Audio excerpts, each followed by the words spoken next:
Yo, what's going on guys? I'm Jay Cartere, and in this video I'm going to be reviewing Ghost Recon Wildlands for the PS4. Now first off, let's start with my experience. I think the last Ghost Recon that I played was Advanced Warfighter 2 on the Xbox 360. I played that for some time, but I've never really been a big Ghost Recon fan. I did however play the Ghost Recon Wildlands beta and I thought it was okay, but I didn't think it would have enough varied content to hold my attention for too long. Now I have finished Ghost Recon Wildlands, meaning I've reached the end boss, but there's also more missions for me to do in order to unlock the true ending. I think I've played the game more than enough to let you know whether it's worth the price. I mean, I've played for about 30 hours and I've got into grips with the gameplay, which is the main focus of my review. So let's get into that gameplay. Let me just start off by saying this game is long.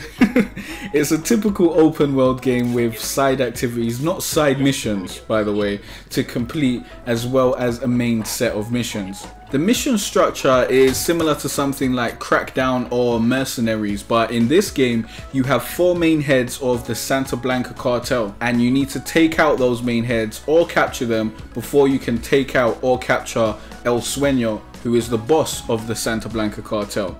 You only have to take out or capture 2 out of the 4 of these heads of the cartel in order to complete the game and get the first ending. However, before you can attack the heads of each aspect of the cartel, you need to take out their underboss and take out about 4 or 5 of their captains or buchons before you can attack the underboss. Each buchon has around 4 to 6 missions to complete in order to work your way up to them, and these missions range from tailing people, killing people, capturing people, getting a specific item, or blowing stuff up.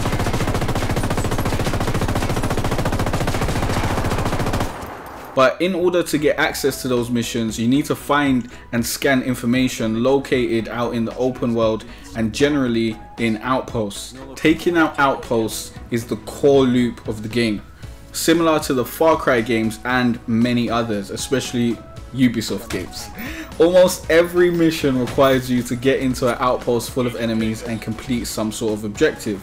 You're usually able to go in stealthy or guns blazing, but some missions force you to use stealth only, and the game seems to expect you to play stealthy. Now this is cool with me. I've been waiting for a Splinter Cell game for years, and this is the closest thing we have to it, although the stealth mechanics aren't the deepest. First of all, the stealth only missions are flawed because you fail automatically if the enemy begins hunting for you, which is the second alert stage before they find you and start engaging in a fight, which is the third alert stage. This means that the game expects you to maintain full stealth, meaning no enemy knows you're there whatsoever. This is possible if you just focus on not being seen and don't try and kill too many people, but if the enemy finds a body or hears a shot, then you have to restart. Seeing as you have no ability to move bodies, I think that's a bit unfair and annoying. You also can't create a big explosion or something like a distraction to sneak in, as that would make the enemies hunt for you and make you fail the mission. So these stealth missions seem rigid in a way that I don't think gels with the rest of the game. The stealth missions luckily aren't the bulk of the game, but the issues don't end there. The AI in this game leaves a lot to be desired. I am not a liar. I have killed thousands. As I mentioned before, when you miss a shot or blow something up, you start being hunted. Somehow, when this occurs, the enemies gain psychic abilities and know exactly where you are 99% of the time. Whole groups of them, I'm talking 6 to 10 soldiers, will converge on your position, and at that point you have a few options. You can fight them all head on, you can hold a choke point and wait until each one of them comes around the corner and kill them 1 or 2 at a time, or you can sneak away and wait for an undetermined amount of time for the enemies to go back to their posts. First of all, almost a whole outpost leaving their post undefended to come towards your position based on the suggestion of a psychic is bad strategy. And when I say psychic, I mean it. The enemies come to your exact position, not even just your general area. It's silly, but the fact that most of the outpost is now unguarded makes it easy for you to bypass them and get to your objective.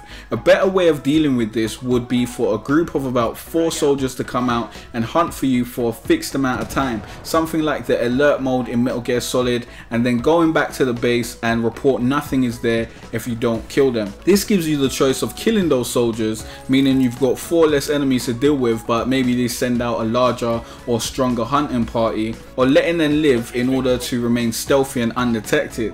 Adding a timer to the hunting and alert statuses would also make it much easier for players to make informed decisions like, do I wait out this hunt even though it's going to take 40 more seconds, or do I go in guns blazing? Having a time on screen would make it less likely that we crawl around with our tails between our legs waiting for the enemies to get off our trail while we play a game of hide and seek.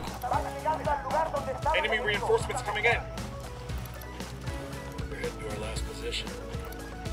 Now, when I first started playing this game, I thought playing on normal was too easy, and it can be, but Unidad, the military of Bolivia, provided a good challenge whenever I came across them. Also, when I tried to beat the story quickly for the sake of review, I found the game to be getting boring and repetitive before I even took out the first cartel head.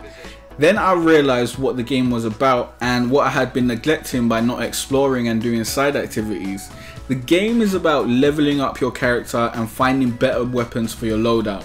I had been totally missing out on this aspect of the game when I was doing each story mission after one another using the same 3 weapons I had been using since my first few hours with the game. Getting new guns, attachments, skills, equipment and new support options from the rebels, that is the main draw of the game. The story is just there to keep you moving forward and to provide some sort of direction.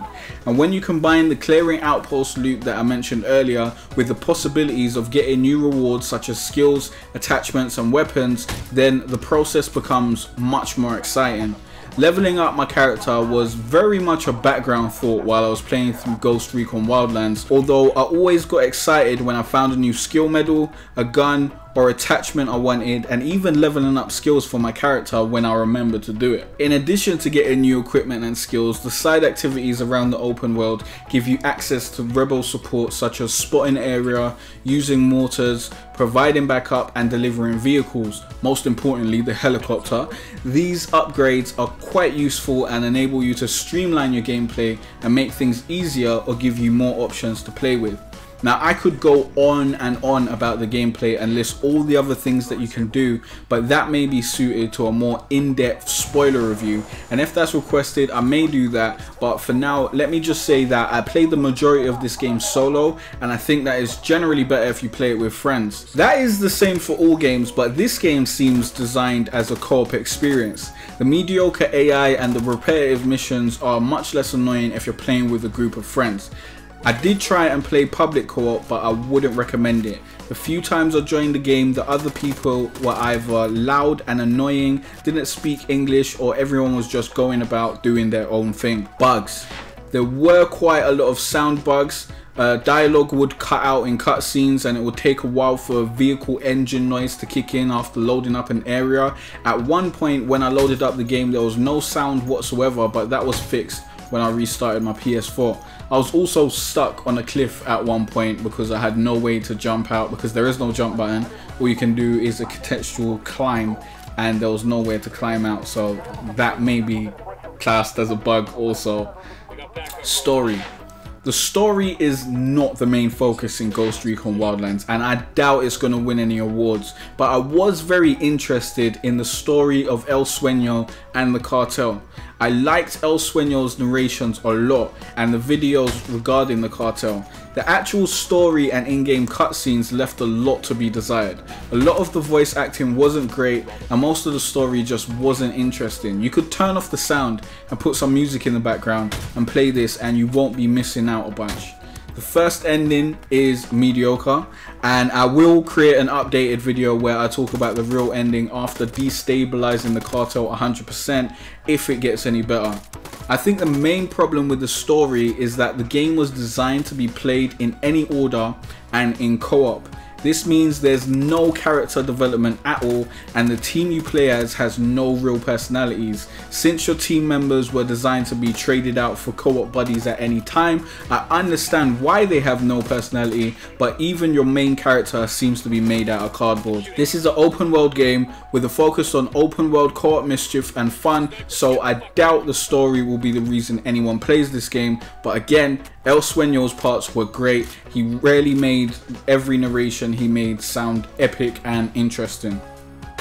Is it worth the price? Ghost Recon is currently £42.99 on Amazon.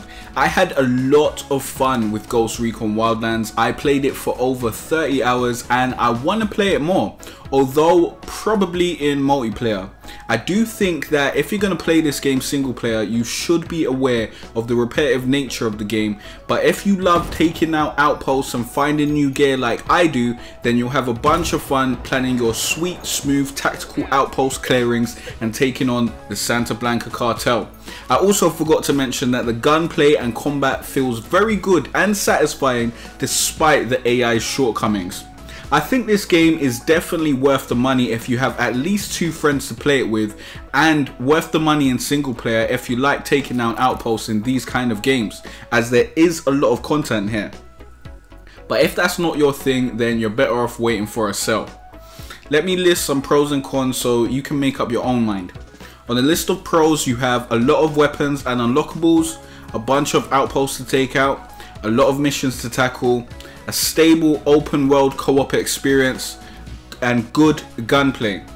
On the side of cons, you have a weak story, mediocre AI, and repetitive side activities.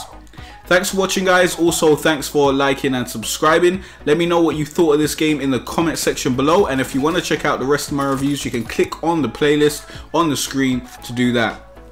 Be sure to check out my Discord channel to play games with me and get involved with the community. The link is in the description. I'll see you guys in the next video. It's been a cold winter and it's lasted far too long. So all this warmth I share with you.